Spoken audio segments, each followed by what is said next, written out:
দোতারার চামড়া বা ছাউনি লাগাচ্ছি। দোতারাটি খুব দ্রুত সুরের জগতে পথ চলা শুরু করবে।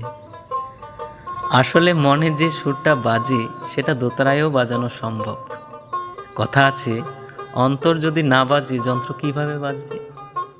অবশ্যই গানের ধারণা থাকতে হবে।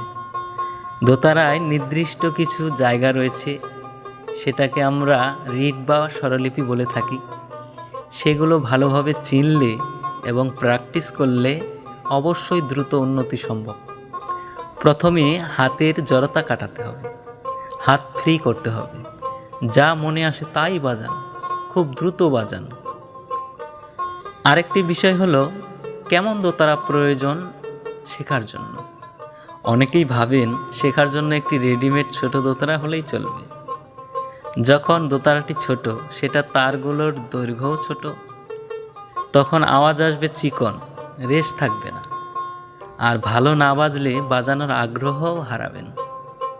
আরেকটি সমস্যা হলো ছোট দোতারা শিখে যখন বড় দোতারা বাজাতে যাবেন তখন আঙ্গুলগুলো ফাঁকা করে বসাতে হবে, আরেক ঝামেলায় পড়বেন।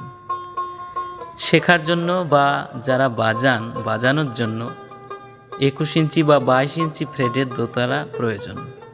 সাউন্ডও মিষ্টি হবে, রেশ থাকবে, শ্রুতি মধুর শোনাবে। আর আমি সাউন্ড নিয়েই কাজ করি, কিভাবে সাউন্ড পরিষ্কার এবং মিষ্টি করা যায়। তো যারা অর্ডার করতে চান অবশ্যই যোগাযোগ করবেন। ধন্যবাদ।